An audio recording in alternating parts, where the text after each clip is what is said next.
Puji Tuhan. Salam sejahtera di dalam kasih Tuhan kita Yesus Kristus. Shalom. Mari kita buka Alkitab kita di dalam Injil Matius pasal yang ke-11 ayat yang ke-28. Saya mengulangi sedikit ya. Kita semua ini anak-anak Allah, saudara. Bukan sekedar umat, bukan pengikut. Ya, bukan sekedar umat, bukan sekedar pengikut, bukan juga hanya sekedar murid. Tetapi kita anak-anak Allah. Ya. Nah, sebagai anak-anak Allah, kita semua ya dahulu hidup di dalam perwalian dari hukum Taurat. Hukum Taurat itu mengajar kita untuk apa yang harus kita lakukan ya di dalam mengikuti Tuhan.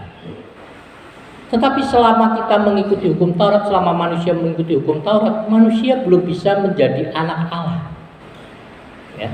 Mereka hanya sekedar menjadi pengikut Tuhan, umat Tuhan. Jadi orang-orang Yahudi itu meskipun begitu sangat istimewa di hadapan Allah, tapi mereka sebetulnya bukan anak Allah. Mereka umat Tuhan. Untuk umat Tuhan dibutuhkan hukum Taurat yang mengatur kehidupan mereka. Maka untuk mengatur mereka diperlukan hukum-hukum. Maka ada pahala bagi yang melakukannya dan hukuman bagi yang tidak melakukan, yang melanggar peraturan. Tetapi justru kata firman Tuhan bahwa oleh karena hukum Tauratlah orang mengenal dosa.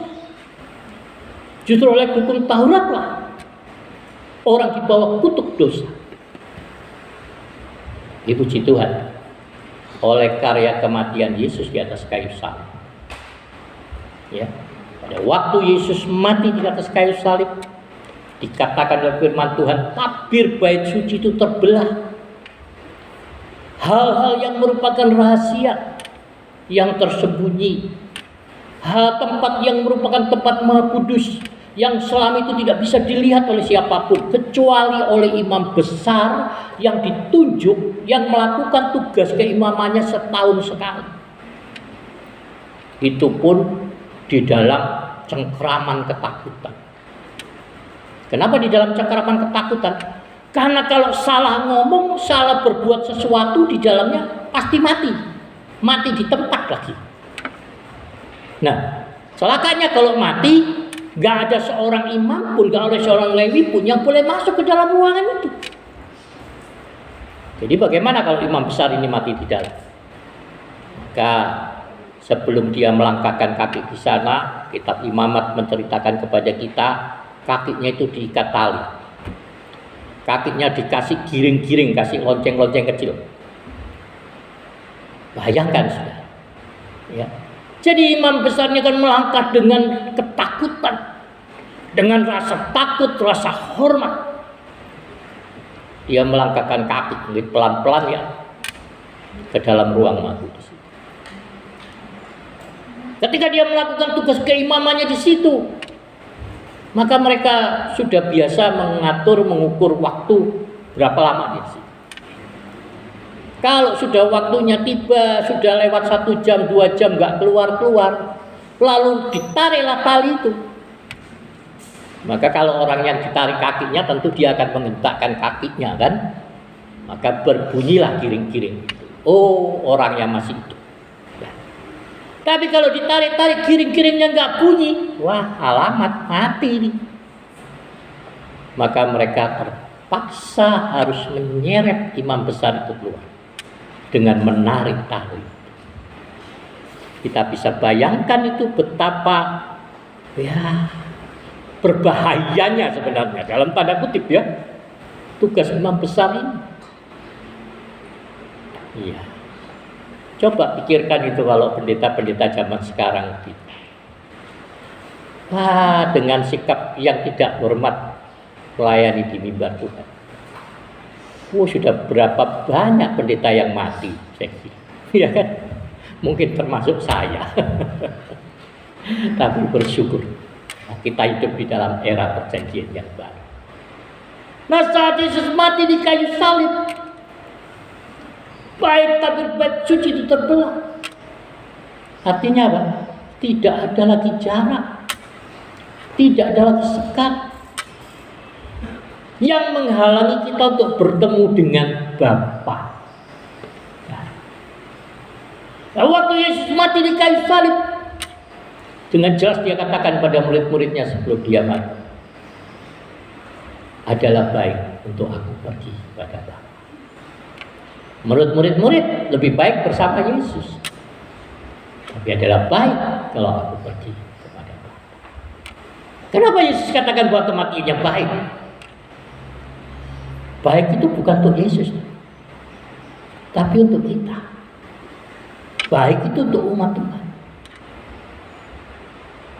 Kenapa dia katakan baik?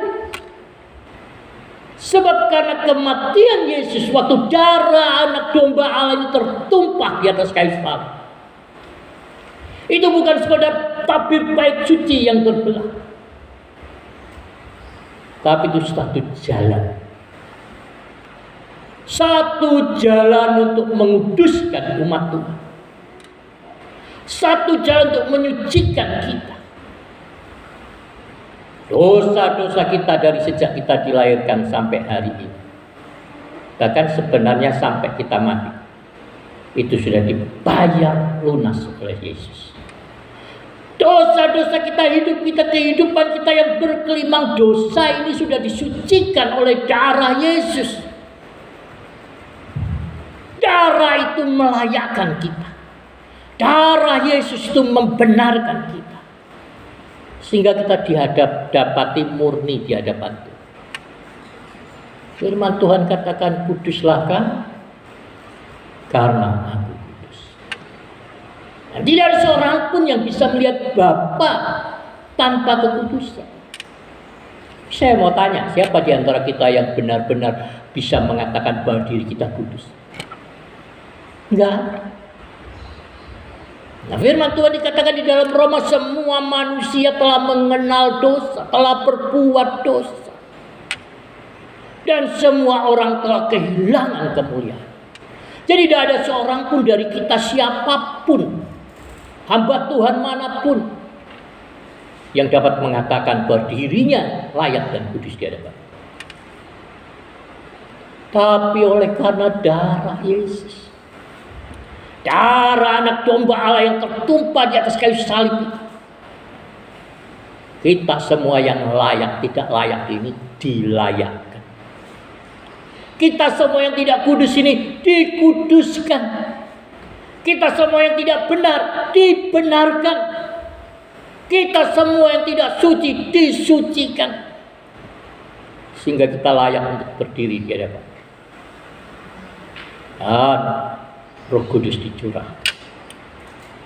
Roh Kudus ini memperanakan kita semua pribadi lepas pribadi. Setiap kita yang percaya kepada karya kematian Yesus, setiap kita yang menerima dengan iman kita bahwa Yesus adalah Tuhan, mengaku dengan mulut Yesus adalah Tuhan, dan percaya di dalam hati, itulah iman.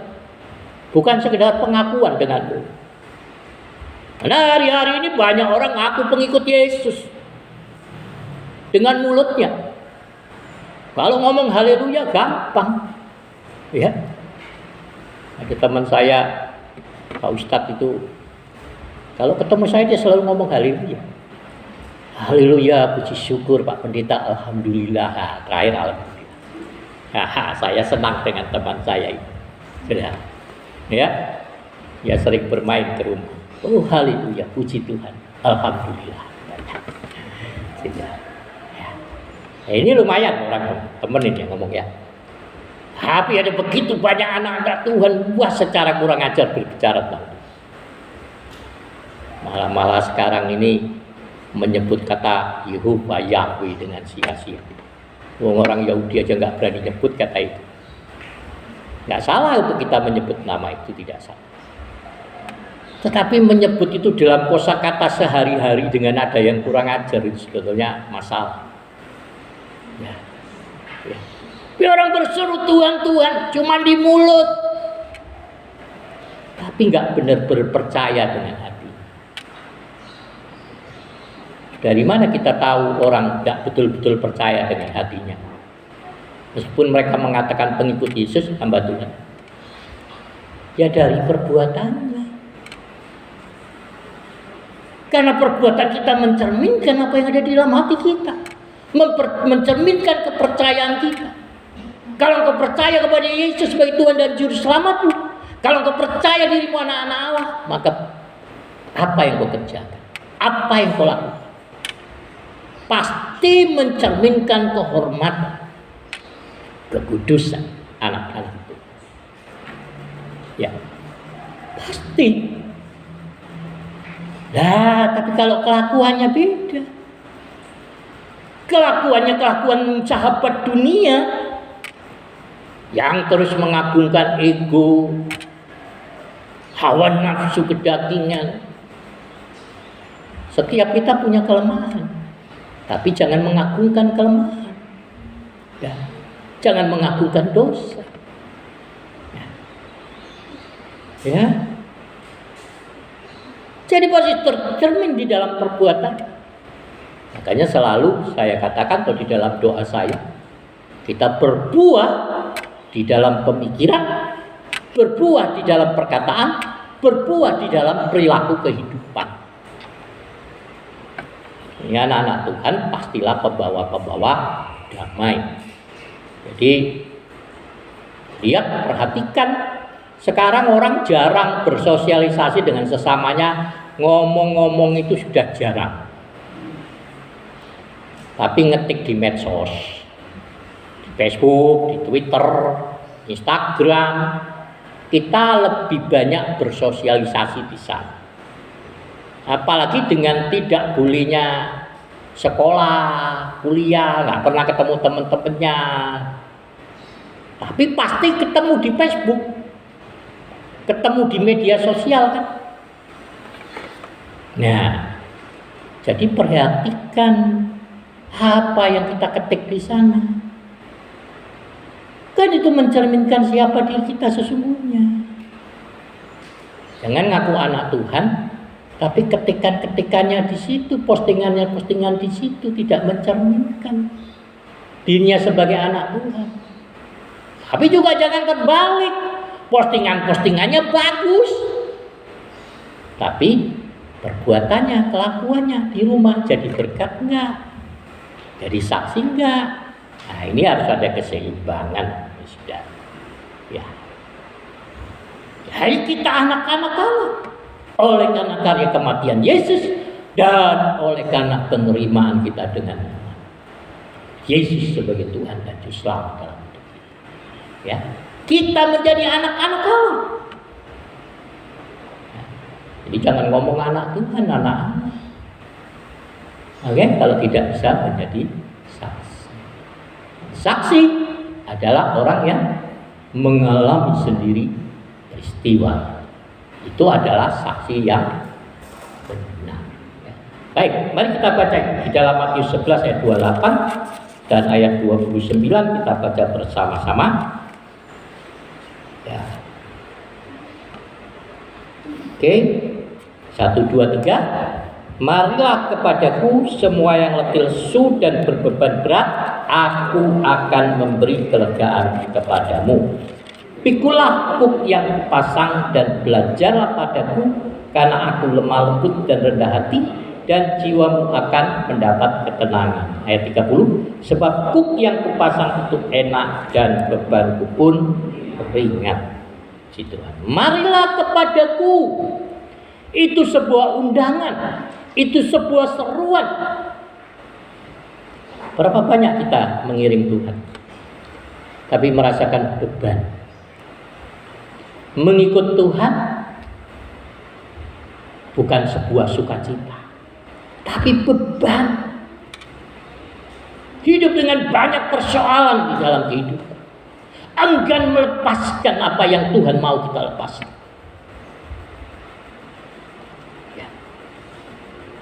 Kini sebuah seruan, sebuah ajakan. Nah, seruan dan ajakan untuk diapain? Untuk ditanggapin. Berapa banyak dari kita yang sungguh-sungguh menanggapi seruan, menanggapi ajakan Yesus? Mari datang. Ada sebuah tindakan untuk melangkah maju. Ada sebuah tindakan untuk menanggalkan semua beban. Tapi seringkali orang datang kepada Yesus dengan membawa beban-bebannya, melayani dengan beban-bebannya. Ya, maka melayani Tuhan dengan perhitungan, saya katakan perhitungan untung rugi. Ya. Mau mencari keuntungan di dalam pelayanan, mencari keuntungan di dalam pengiringan kepada Dia, mencari keuntungan di dalam ibadah. Tapi firman Tuhan, orang-orang itu tidak akan tenang kalau mereka mengira ibadah itu adalah satu sumber keuntungan. Betul, sebenarnya ibadah itu mendatangkan keuntungan, mendatangkan berkat.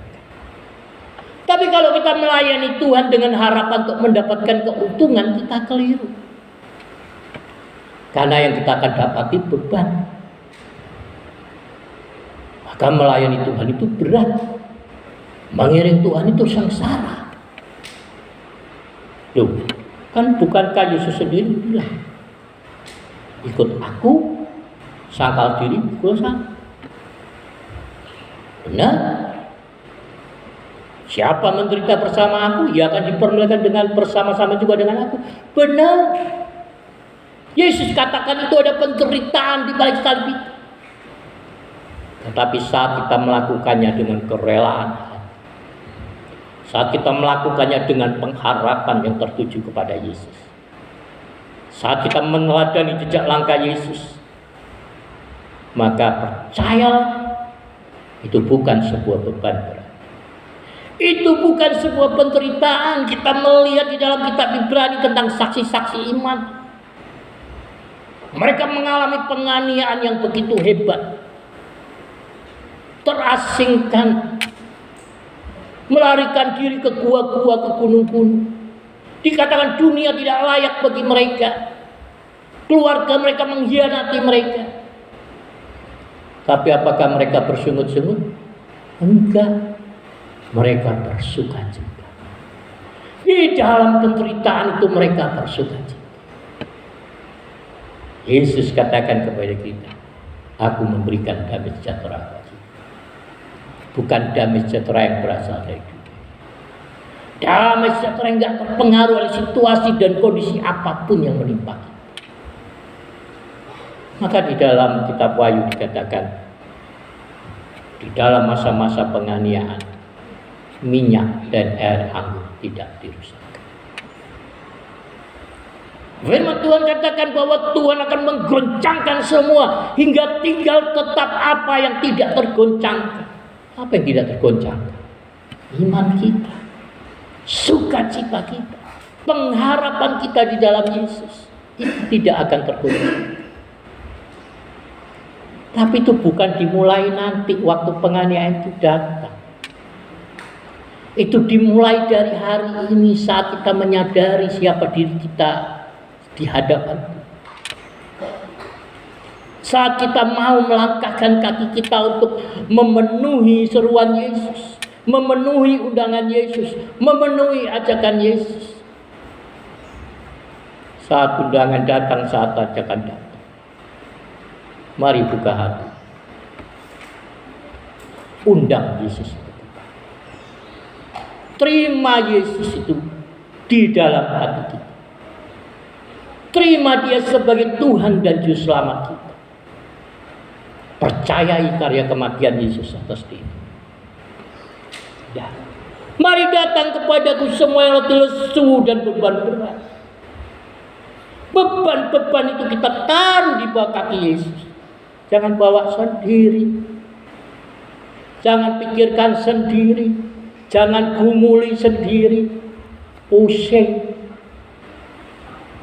Seperti saya saksikan Saya sebagai hamba Tuhan, dulu semua persoalan pelayanan, persoalan keluarga, saya jadikan itu beban. Saya jadikan itu bahan pergumulan. Maka saya bawa itu di dalam doa-doa saya. Dan apa yang terjadi? Pelayanan tidak menjadi lebih baik. Jemaat tidak menjadi lebih baik. Keluarga saya tidak menjadi lebih baik. Bahkan saya pun tidak menjadi lebih baik. Saya menjadi pribadi yang lebih brengsek. Tapi saat Roh Tuhan berbicara kepada saya, hanya orang sombong yang punya pergumulan. Saya sadar, ternyata selama itu di dalam doa saya berikan doa menjadi pergumulan. Mikirin persoalan-persoalan saya sendiri daripada saya menyerahkan itu di bawah kaki Yesus. Jadi kita masuk ruang ibadah pun kita akan membawa beban masuk ruang ibadah, keluarnya pun tetap kita bawa. Kita memikul beban itu kemana-mana. Tiap ketemu orang kita membicarakan pergumulan kita. Kepada siapapun kita membicarakan pergumulan kita. Tanpa sadar kita sudah menyiratkan kesombongan kita. Tetap mempertahankan persoalan itu sebagai persoalanku, masalah itu sebagai masalahku. Ya. Tapi kalau kita sadar kita anak Tuhan, saya sadar diri saya sebagai hamba Tuhan. Persoalan anak itu persoalan siapa? Persoalan orang tua. Dan orang tua yang baik tidak mungkin membiarkan anak-anak itu memikirkan sendiri persoalan. Kalau anak saudara datang lalu mengeluh uang sekolah belum dibayar, apa saudara akan membiarkan anak saudara memikirkan sendiri bagaimana dia akan membayar uang sekolahnya? Kan tentu tidak. Orang tuanya yang akan memikirkan. Orang tuanya yang akan berusaha untuk mencari jalan untuk memenuhi apa yang menjadi kebutuhan anak. Demikian juga dengan bapak kita. Maka saat kita memiliki persoalan, belajarlah untuk berani menyerahkan persoalan itu kepada Tuhan. Jangan dipikirin sendiri. Yang kedua, saat kita mau menyerahkan persoalan kita, kita harus melepaskan ego kita. Ego yang bersandar kepada kemampuan pribadi. Marilah datang kepadaku, semua yang letih sudah berbeban, aku akan memberikan kelegaan kepada. Tapi banyak orang datang kepada Tuhan bukan tambah lega, tambah sumpah. Makanya nggak heran kalau seorang teman-teman saya di Kutai Barat itu bunuh diri. Seorang pendeta bunuh diri oleh karena tekanan. Jadi ini berlaku untuk siapapun. Saya sebagai seorang hamba Tuhan, seorang pendeta, saya pernah mengalami pergumulan. Mengalami begitu berat tekanan itu tanpa seorang pun mengerti. Memang pendeta itu paling repot. Kalau jemaat ada persoalan bisa datang sama pendetanya. Tapi kalau pendetanya sampai datang pada jemaat bisa jadi omongan. Datang sama pendeta lain lebih celaka lagi. Ya. Karena banyak pendeta. Kalau ada pendeta lain punya masalah, dia senang sekali. Ini kesempatan ini bisa ikan di kolam orang belompatan ke kolam saya. Itu nggak bisa dipungkiri. Gereja-gereja sekarang ini tidak berjalan sebagai milik Tuhan, tidak membesarkan nama Yesus sebagai kepala gereja, tapi semua saling mencari nama masing-masing, kayak orang-orang yang mencari nama waktu mereka mendirikan Menara Babel. Gereja-gereja sekarang lebih cenderung untuk mendirikan Menara Babel masing-masing. Menjadi yang paling terkenal. Tapi untung COVID itu berhenti. Ya, cuman ada yang saya sesalkan. Ada berapa gereja zaman COVID ini tetap membangun. Tapi yang memang firman Tuhan katakan begitu, Yesus. Akan datang orang kan mengawinkan. Nah, sekarang orang kawin cerai itu kan biasa. Membangun, pembangunan terjadi di mana? Gereja juga bangun di mana? Yang cuman saya sayangkan, gereja malah seringkali tidak membangun manusianya, tidak membangun jemaat menjadi tubuh Yesus, bangunan milik Yesus. Tapi yang dibangun gedung-gedung, hanya acara yang mega-mega. Undang artisnya pun tidak bertobat. Undang lagi pelawak melawak di mimbar Tuhan. Itu betul-betul kurang ajar. Ya. Tidak membangun manusia. Saya ini sedih nih. Bukan di sini, tapi di lain-lain tempat ya, di lain Kalimantan Timur. Banyak gereja tidak bisa membayar lagi gaji karyawan yang notabene pendeta. Ada teman saya di sebuah sinode cerita, di Facebooknya dia cerita, mempermalukan sebetulnya. 3 bulan semua pendeta satu sinode nggak dibayar. Tapi dia bilang pimpinan-pimpinan di atas tetap dibayar, tapi yang di bawah nggak dibayar. Saya heran juga dengan teman satu ini.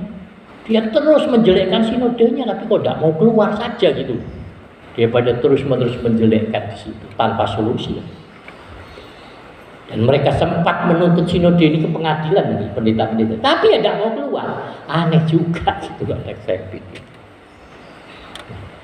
Tapi ada kebanyakan orang minta Tuhan melepaskan beban, tapi tidak pernah mau mengerjakan apa yang Yesus mau. Di dalam ayat 29 dikatakan, pikulah kuk yang kupasang dan belajarlah padaku. Pikulah kuk yang kupasang. Jadi saat kita mau melepaskan beban, kita sebenarnya akan mendapatkan beban baru. Tapi beban yang tidak akan memperberat pundak kita. Beban yang mau mengajar kita untuk menundukkan ego kita, menundukkan keakuan kita, dan belajar mengikuti jejak langkah teladan aku kita Yesus Kristus. Mari belajar dari Yesus. Kenapa kita menganggap saat ini Yesus Tuhan dan Raja kita? Karena dia sudah melalui jalan penderitaan. Yesus sudah melalui jalan salibnya. Di dalam kitab Filipi dikatakan oleh firman Tuhan bahwa Yesus, dia adalah Raja segala raja. Dia pemilik penguasa alam semesta. Dia merendahkan dirinya. Ya, merendahkan hatinya. Bukan merendahkan diri. Ini saya jadi ingat ya, omongan pengurus PKAG pada saat.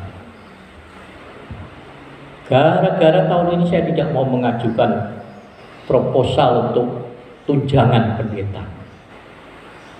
Dia menelpon saya lalu bilang, Pak Bob itu harus belajar merendahkan hati.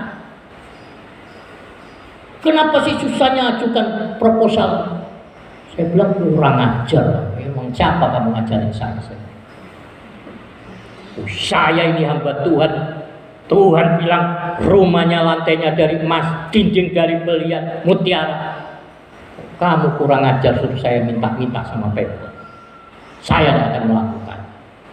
Emang anak-anak Tuhan di sini nggak bisa ngasih saya uang? Bisa kan? Ngapain saya harus minta-minta ke Pemkot? Biar katanya mau dinaikkan 2 juta. Ya, saya tidak mau minta. Gereja kita juga tidak pernah mengajukan proposal ke Pemkot. Ya, kita satu-satunya gereja kayaknya di Puntang PBPS yang tidak pernah mengajukan proposal ke Pemkot untuk pembangunan. Makanya gereja kita biasa-biasa aja. Saya nggak peduli dengan bangunan yang biasa-biasa. Saya mau saudara yang luar biasa. Ya, saya mau saudara hidup sebagai anak-anak Tuhan, pembawa terang bagi kota kita. Ya. Tapi saya juga punya pergumulan pribadi ini sebenarnya, sudah tentang BKAG gitu. Apa pergumulan saya? Karena banyak kekisruan di sana. Hampir setiap periode uang BKAG itu ditilang. Nah ini, itu yang sering masalah kan. Katanya kalau dilapor kan kita sama-sama malu itu pendeta-pendeta. Berapa tahun yang lalu, kalau bukan oleh karena kemurahan hati wali kota yang lalu, sudah berapa pendeta itu masuk penjara. Karena sudah diam kejaksaan. Itu jaksanya ngomong sama saya waktu itu. Tapi ditutup mulutnya. Ya, tapi sudah lama, cukup lama kejadian. Ya. Jadi mereka melindungi kita loh. Wah. Tapi saya berapa hari ini membaca Alkitab, apalagi di Perjanjian Lama, saya langsung bingung sendiri nih. Kenapa? Karena kasih itu bukan nomor satu yang Tuhan minta dari kita. Kasih itu ternyata bukan nomor satu yang Tuhan mau kita lakukan. Dia mau yang pertama kali kita lakukan adalah keadilan. Keadilan, kasih, kesetiaan, dan kebenaran. Keadilan dulu di depan. Artinya kalau kita nggak bisa berbuat adil, jangan ngomong kasih, percuma. Kita harus adil baik terhadap diri kita ataupun terhadap sesama kita. Adil terhadap diri kita maupun terhadap suami, terhadap istri, terhadap anak, terhadap orang tua, terhadap keluarga. Kita sudah berlaku adil nggak sama mereka? Kalau kita sudah berlaku adil, barulah kita ngomong tentang kasih. Dan itulah yang Yesus lakukan. Jadi kalau Yesus katakan kalau mau ikut aku, sangkal diri, pikul salib, baru ikutin aku. Itulah keadilan Yesus. Keadilan Yesus di mana? Dia mengerjakan, baru menyuruh kita mengerjakan. Yesus lebih dulu menderita. Baru dia mengatakan pada kita, siapa yang menderita bersama aku yang akan dipermuliakan bersama-sama dengan aku. Dia tidak seperti ilah-ilah lain. Mereka duduk di singgasananya di surga. Menyuruh orang lain untuk melakukannya. Menyuruh orang lain untuk mati untuknya. Menyuruh orang lain untuk berkorban untuknya. Tapi di sana dia bersenang-senang. Dia nggak pernah merasakan penderitaan, ya kan? Raja-raja di dunia ini melakukan hal seperti itu. Jenderal-jenderal sekarang mana pernah pergi berperang? Itu jenderal zaman dulu memimpin pasukannya langsung di medan peperangan. Jenderal-jenderal sekarang di kota-kota memerintahkan orang lain. Raja-raja memerintahkan orang lain. Tapi mereka tidak melakukan apa-apa. Bukankah itu Allah-Allah yang mereka kenal? Memerintahkan orang membunuh. Memerintahkan orang bersaksi dusta. Mengorbankan orang lain. Tapi tidak dengan Allah kita. Tidak dengan Yehova Elohim kita. Tidak dengan Yesus kita. Allah Bapa kita rela memberikan putra.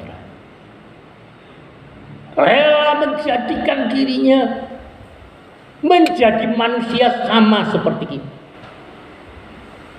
Coba pikirkan. Kenapa Yesus Allah itu menjadi manusia? Sebab kalau dia Allah di surga sana, dia tidak pernah bisa merasakan penderitaan.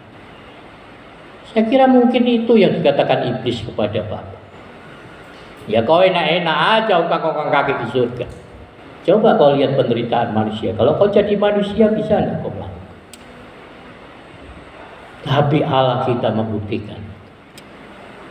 Ya menjadi manusia di dalam pribadi Yesus. Menjalani hidup sebagai manusia. Lahir di kandang domba. Bukan lahir di istana raja. Lahir dalam kehinaan. Sampai hari ini pun banyak orang menghina karena Yesus lahir di kandang domba. Sampai hari ini banyak orang menghina karena Yesus mati di kayu salib hanya pakai kawat, katanya mereka. Mereka menghinanya.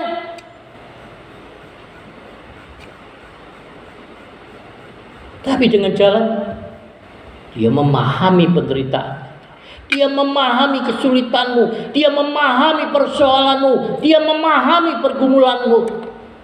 Apa yang tidak dipahami Yesus dari kita? Ya kita nggak bisa bilang, ya engkau cuma Tuhan yang jauh di sana. Ia pernah melangkahkan kakinya di jalan-jalan berdebu di dunia. Ia pernah melangkahkan kakinya di jalan-jalan berbatu, di jalan-jalan berlumpur. Dia pernah menyentuh orang sakit kusta dengan tangannya. Yang orang lain dari jauh saja sudah berteriak, najis, najis, najis. Ya. Tapi Yesus melakukan. Muridnya mengkhianati. Para pengikutnya meninggalkannya. Orang-orang yang ditolongnya berbalik menghujat Yesus.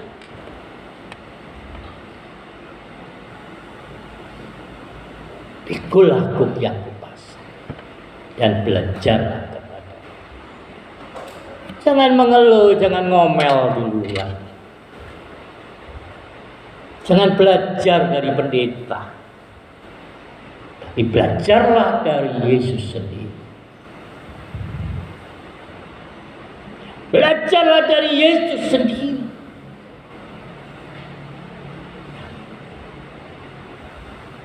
Dia bisa menyelamatkan kita tanpa kematiannya. Bisa, dia sudah berikan hukum Taurat. Tapi ternyata manusia gagal. Orang-orang Yahudi yang mengklaim dirinya pilihan Allah, memang benar mereka pilihan Allah, gagal. Sampai hari ini mereka menantikan Mesias. Gak tahu Mesiasnya sudah mereka salibkan. Orang yang nanya, orang Yahudi ini diselamatkan nggak? Selamatkan. Tapi kata firman Tuhan, hanya sisanya yang diselamatkan. Sisanya. Berarti kan tidak banyak wong sisa. Kalau lebih itu banyak. Sisanya. Kenapa? Ya karena mereka sudah menolak Yesus, maka jatah keselamatan ini diberikan kepada bangsa-bangsa lain. So kita. Jadi mari jangan sia-siakan keselamatan yang Yesus sudah berikan kepada kita. Jangan menyia-nyiakan roh Allah yang Tuhan sudah taruh di dalam hati kita. Mari datanglah kepada Yesus. Beribadahlah bukan untuk mencari untung rugi. Layani Tuhan bukan untuk mencari pahala. Percayalah upah kita terpelihara dalam tangan Tuhan. Jadi nggak usah ingatkan Tuhan tentang apa yang kita lakukan, apa yang kita kerjakan. Saat dulu saya mengingat jasa-jasa saya, pelayanan saya kepada Tuhan, Tuhan bilang sama saya, kalau engkau bisa memperhitungkan jasamu, tidakkah aku lebih bisa memperhitungkan pelanggaran? Saya lalu mikir, kalau hitung-hitungan, ya pasti lebih banyak pelanggaran saya daripada jasa saya. Ya kan? Lebih banyak mana?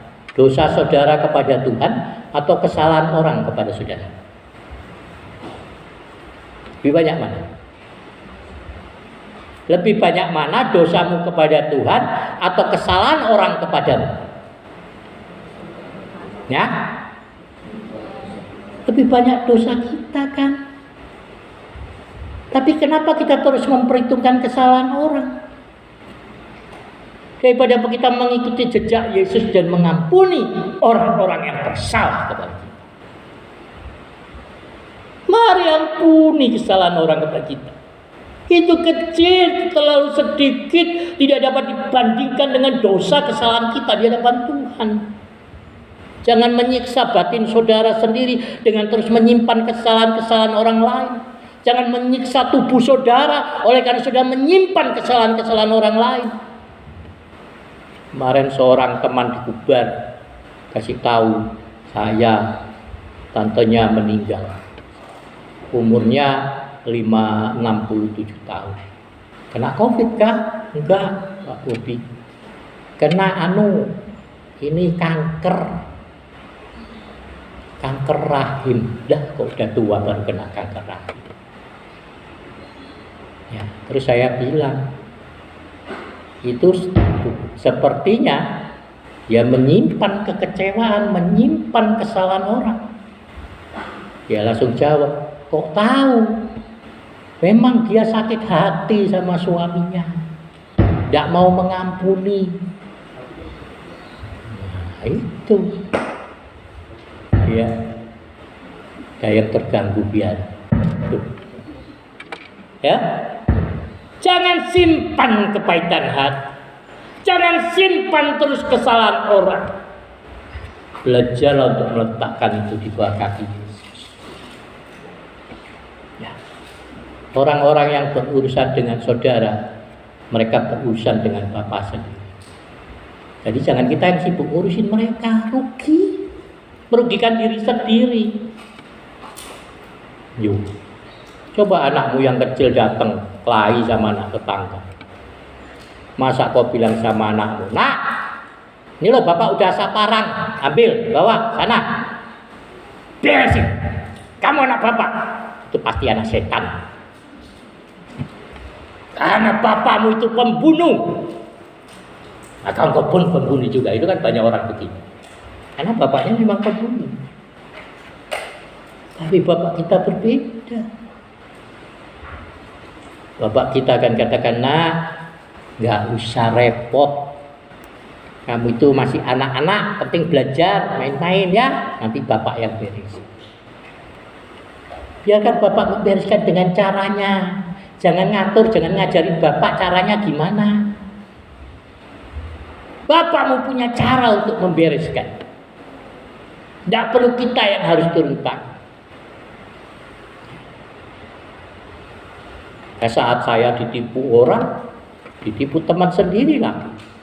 Saya nggak marah, saya tetap berteman dengan. Coba lihat anak-anakmu yang kecil-kecil itu. Kalau berkelahi sama anak tetangga, percayalah, tidak sampai maghrib dia sudah pasti berteman kembali. Anak-anak itu punya cara untuk menyelesaikan masalahnya. Mereka cepat melupakan kesalahan. Ya, biarkan kita menjadi, kata firman Tuhan, kata Yesus, berlakulah seperti anak-anak karena mereka yang punya kerajaan surga. Kenapa? Karena anak-anak itu mudah percaya. Mudah percaya. Saya ingat dulu waktu Yosua masih kecil. Kami pergi berenang di kolam renang di Bandung. Lalu anak teman ini pintar-pintar berenang saudara anaknya. Tapi bapaknya ngajar, ayo lompat. Anak itu lompat sudah, ditangkap sama bapaknya. Lompat, wah Yosua lihat itu. Nah, cemburu rupanya dia. Dia bilang, nah, saya dulu, Pak, aku mau lompat. Dia lompat, saya tangkap juga sudah. Oh, lompat. Habis begitu saya naik, pergi makan. Dia lari ke ujung kolam sebelah sana. Baru dia berteriak dari sana, Papa, aku mau lompat, tangkap. Saya belum kemana-mana bisa melompat. Ya langsung tenggelam saudara. Untung ya ada yang berdiri dekatnya langsung terjun mengambil. Ya. Kenapa dia melakukannya? Karena dia percaya bapaknya. Itu anak-anak. Coba kalau dia besar begini, lebih sulit dia percaya bapaknya. Ya kan? Orang kalau sudah dewasa lebih sulit untuk mempercayai orang lain. Anak-anak kita masih kecil, seneng kita. Kita ngomong apa nurut. Coba udah gede-gede itu diomongin. Mikir. Udah mikir untuk ruginya. Udah punya kemauan sendiri. Kalau sudah merasa dewasa, punya kemampuan sendiri. Tapi mari kita sebagai anak-anak, sebetulnya anak-anak yang berpikir begitu itu mereka bukan dewasa. Cuma nambah usia, dewasanya belum. Nanti melalui pelajaran kehidupan baru bisa dewasa. Ya. Tapi jangan biarkan pelajaran kehidupan memaksa kita untuk dewasa. Anak-anak Tuhan, jangan biarkan pelajaran kehidupan memaksa kita untuk menjadi dewasa. Tapi mari kita menjadi dewasa di dalam Tuhan. Mulai dengan membaca firman Tuhan secara teratur. Memberikan waktu untuk bersekutu secara pribadi dengan Tuhan. Memberikan waktu untuk bersekutu, beribadah bersama-sama. Dan kemudian belajar untuk mengikuti jejak teladan Yesus. Pikulah kuk, ada beban. Kuk ini memang sedikit memaksa. Kuk itu gandar di atas kerbau yang buat membajak sawah. Di Israel biasa 2 ekor kerbau. Malah Elisa membajak dengan 7 ekor kerbau. 7 ekor sapi dia membajak. Tapi biasanya 2 ekor sapi atau 2 ekor. Di sana nggak ada kerbau. Sapi, lembu. Jadi lembu yang tua, lembu yang senior ditaruh sebelah kanan, lembu yang baru belajar ditaruh sebelah kiri. Kendalinya ada di sebelah kanan, bukan sebelah kiri. Maka karena kekuatannya itu lebih besar yang kanan, yang lembu senior ini, maka dengan terpaksa awalnya dia mengikuti. Bukan mengikuti dengan sukarela, mengikuti dengan terpaksa. Karena lembu-lembu ini awalnya mau jalan sendiri, dia mau ke kiri, yang sebelah ke kanan, akhirnya terseret lagi yang ke kanan. Betapa kalau kita belajar mengikuti jejak teladan Yesus, percayalah pertama kita akan merasa terpaksa dan dipaksa. Tapi kan kita berbeda dengan lembu. Tetap perlunya ada kerelaan hati. Saya berapa kali meminta orang untuk mengampuni. Di depan saya itu dia katakan, nanti Pak Pendeta, nanti kalau Pak Pendeta pulang saya akan pelan-pelan mengampuni. Saya bilang tidak bisa. Saya tunggu kamu mengampuni sini. Ucapkan kata pengampunan. Tapi kalau saya ngomong terus mulut saya ngomong, hati saya nggak rela, kan itu munafik. Itu bukan munafik, itu namanya pengorbanan. Korban itu selalu memberikan rasa sakit. Makanya saya paling gak suka gunakan kata kolektor itu. Mari kita berikan korban persembahan. Preketet. Punya duit 1 juta, ngasihnya cuma 10.000 kok bilang korban. Makanya saya bilang, lebih suka bilang tabur. Kalau menabur ya terserah saudara. Tabur jagung ya menuai jagung. Tabur jagung mau menuai durian, nyolong namanya. Tidak? Tabur dikit ya menuai dikit, tabur banyak menuai banyak. Itu hukum tabur tuai. Jadi jangan bilang memberikan korban. Kita hanya seringkali memberikan sisa, bukan lebih. Ya, kita mengikuti jejak teladan Yesus.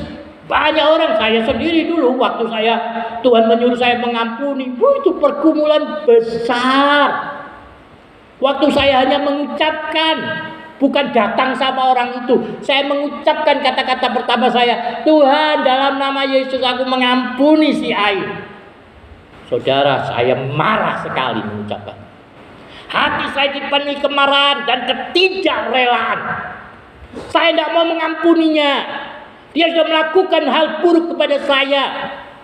Untuk apa saya mengampuninya? Enak sekali. Kadang kita berpikir kalau kita mengampuni orang enak buat dia, bukan. Itu sebenarnya untuk menolong diri saudara sendiri, bukan untuk menolong dia. Dia itu tetap punya urusan sama Tuhan. Kalau dia sendiri nggak beres depan Tuhan, repot. Tapi kalau sudah tidak mau mengampuni, yang terluka itu hati saudara sendiri, jiwa saudara sendiri. Bahkan pada akhirnya itu akan melukai tubuh saudara sendiri. Percayalah, kau simpan kebencian lama-lama jadi kanker. Saya sudah lihat pada banyak orang, sudah layani banyak orang kanker. Soalnya adalah karena mereka sulit untuk mengampuni. Selalu kalau di konseling ujungnya pasti begitu. Sulit untuk mengampuni, menyimpan kekecewaan begitu rupa, begitu lama. Jadi kanker. Ya. Bahkan orang-orang sudah ke kantor, suruh ngampuni pun masih sulit. Masih tidak mau, masih tidak rela. Maka saya katakan tidak perlu kamu ngampuni dulu, tapi perkatakan. Katakan pengampunanmu harus dengan ucapan yang kamu dengar dengan telingamu. Katakan terus, satu hari omong terus. Ya, omong terus, ucapkan firman, ampun itu. Nanti kalau sudah orang ya, kalau pengampunan itu sudah beres benar-benar, kita ingat namanya, lihat orangnya, hati kita nggak apa, tenang aja. Itu berarti kau sudah mengampuni. Tapi kalau kau masih lihat orangnya, namanya, kau dengar hatimu masih berdesir, nah itu berarti belum ada pengampun. Ya. Ucapkan terus sampai damai sejahtera itu ada di dalam diri. Saya kalau nggak salah 2 bulan saya doa terus itu dari pagi sampai malam mengucapkan kata pengampunan. Dan akhirnya Tuhan bereskan. Bayangkan saya difitnah orang. Difitnah ibu-ibu yang katakan minta maaf, katanya saya sudah menodainya. Padahal ibu ini punya anak, ya kan? Suami orang, istri orang. Saya dilaporkan, saya sampai didatangin orang, dibawain pandau, mau dibunuh. Udah gitu dilaporkan lagi ke kecamatan, dilaporkan lagi ke gereja Kemah Injil di Tenggarong, di sekolah Kemah Injil sana di Tenggarong.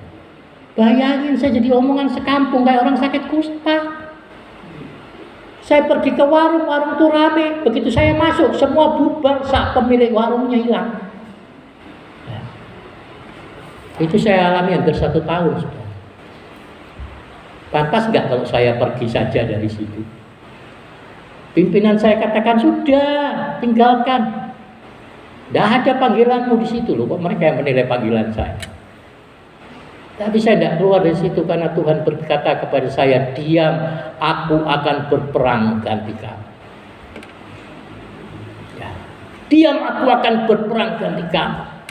Jemaat yang saya rintis, saya layani habis oleh karena.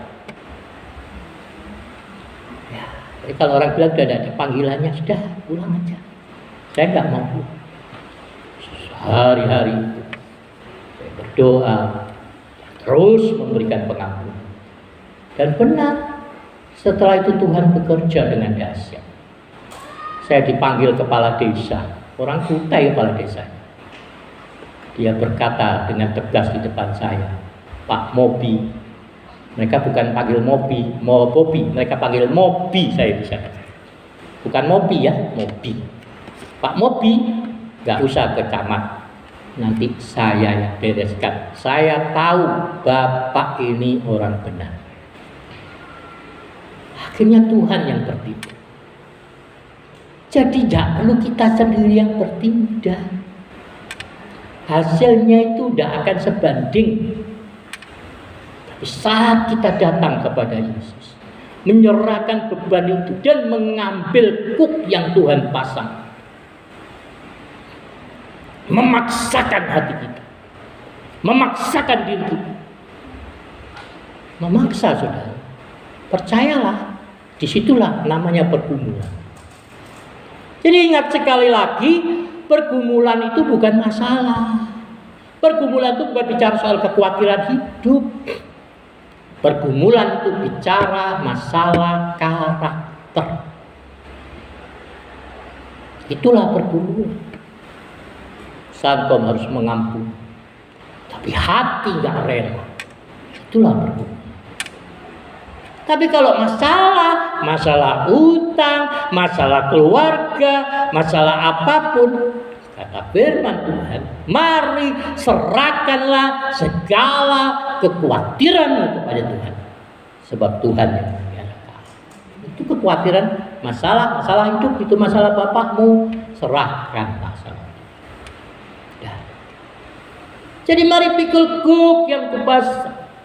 Sebab beban itu enak dan ringan. Gak enak, berat buat yang gak mau melakukan. Yang selalu hitung-hitung untung rugi sama Tuhan, pasti gak enak. Tapi saat kita mau melakukan dengan semata yang tertuju kepada Yesus, Mata yang tertuju pada pengharapan jiwa kita. Mari lihat orang-orang di dalam Ibrani itu pasal 11 itu. Saksi-saksi iman. Ada firman Tuhan, mereka tidak mendapatkan apa yang mereka harapkan. Harapan itu melambai-lambai saja dari kejauhan. Sampai mati mereka tidak memperoleh kebebasan, kemerdekaan yang dijanjikan. Tapi mereka tahu, mereka menaruh pengharapan kepada Yesus. Ya. Menaruh pengharapan kepada Yesus. Tanah air surga itu melambai-lambaikan tangan mereka. Mereka bersedia mati untuk itu. Ya. Itulah iman. Mereka tidak memperoleh apa yang dijanjikan, tapi mereka bertahan sampai mati. Ya. Banyak di dunia ini orang yang meninggalkan Yesus. Oleh mereka tidak percayai apa yang ada setelah kematian. Hari hai jiwaku, bersenang-senanglah, besok kita mati, katanya. Banyak orang menghabiskan kesenangan di dunia ini, meninggalkan Yesus untuk jabatan, kedudukan, untuk pria, untuk wanita, karena tidak mempercayai janji. Saya harap kita semua yang di sini mempercayai janji Yesus. Tidak usah peduli bagaimana cara matinya. Tapi saya percaya tidak ada yang mati karena COVID. Ya, yang terpenting adalah bagaimana kita hidup hari ini. Ya, bagaimana kita hidup hari ini. Bagaimana cara mati itu enggak penting, tapi kehidupan kita hari ini. Saudara mempercayai Yesus sebagai Tuhan dan Juru Selamat saudara. Mengakui, mengundang Yesus. Yang belum pernah undang Yesus, mana undang Yesus? Ucapkan dengan perkataan. Biarpun kau sudah baptis, saya gak peduli. Ada banyak orang dibaptiskan tanpa mempercayai Yesus. Dulu pastor yang sudah meninggal, Pastor P, Balikpapan, dia ikut KKR Balikpapan tahun 88. Dia memberikan kesaksian. Dia katakan dia sudah bertugas di mana, di Afrika, di beberapa negara Afrika. Di beberapa daerah negara diliputi dengan ketegangan. Berapa orang temannya pastor sama apa itu namanya, suster, mati terbunuh. Dia satu-satunya orang yang selamat. Sampai 2 atau 3 kali dia mengalami kejadian itu. Dia satu-satunya orang yang selamat. Lalu dia merasa dirinya terkutuk. Dia merasa dirinya begitu berdosa sehingga dia tidak layak untuk mati syahid. Dia bilang bertahun-tahun dia terikat dengan perasaan itu. Ya, tapi waktu habis KKR itu, disitulah Roh Kudus menjamah. Dan dia baru sadar kalau dia belum mati, oleh karena dia tidak pernah mempercayai Yesus sebagai Tuhan dan Juru Selamat. Situlah dia mengakui, dia mengundang Yesus sebagai Tuhan dan Juru Selamat. Dia sudah melayani Tuhan puluhan tahun, tapi baru hari itu dia katakan, baru hari itulah saya benar-benar dilahirkan kembali. Baru hari itulah saya mengakui dengan mulut saya bahwa Yesus adalah Tuhan dan Juru Selamat saya. Saya mengundang dia, mengundang Roh Kudusnya untuk masuk di dalam hati saya. Baru seorang hamba Tuhan yang baik, tapi puluhan tahun dia melayani Tuhan tanpa mempercayai Tuhan. Dan apakah itu saudara? Kalau kita melayani Tuhan masih untung-untung rugi, melayani Tuhan untuk cari berkat-berkatnya, melayani Tuhan supaya jadi kaya, melayani Tuhan hal tertentu, maka kita tidak pernah benar-benar mengakui Yesus sebagai Tuhan dan Rasul. Nah, kita menjadi seperti saksi-saksi iman di dalam kitab Ibrani. Orang-orang baca di sana nanti ini. Orang-orang yang terpinggirkan. Dunia tidak layak bagi mereka. Mereka mengembara di gurun-gurun. Kita tidak perlu mengembara di gurun-gurun, kan? Tapi ada banyak dari kita mengikut Yesus seperti orang Israel berputar-putar di padang gurun. Ikut Yesus tidak pernah menemui sejahtera. Ikut Yesus tidak pernah merasakan damai. Ikut Yesus tidak merasakan sukacita. Kenapa? Ya karena terus hitung-hitung rugi ikut Yesus. Jadi kalau kita datang, kita tahu kita datang untuk mengasihi Tuhan. Kita datang untuk menyatakan rasa syukur kita. Kita beribadah kepada Tuhan. Kita melayani Tuhan. Ya. Bukan untuk mencari kenyamanan dalam hidup. Ya. Tapi benar-benar datang untuk menyatakan rasa cinta kita, rasa syukur kita. Oleh karena Yesus sudah mengampuni kita. Oleh karena Yesus sudah mati di atas kayu salib. Aku milikmu Tuhan. Adapun tubuh yang sekarang yang kuhidupi di dalam tubuh. Bukannya aku lagi, tapi Yesus yang hidup di dalam aku. Yesus yang memakai tubuh. Yesus yang berkarya di dalam aku. Yesus yang berkarya melalui aku. Orang akan mengenal Yesus melalui perbuatan baik kita. Keadilan, kasih, setia, dan kebenaran. Tuhan Yesus memberkati kita. Haleluya.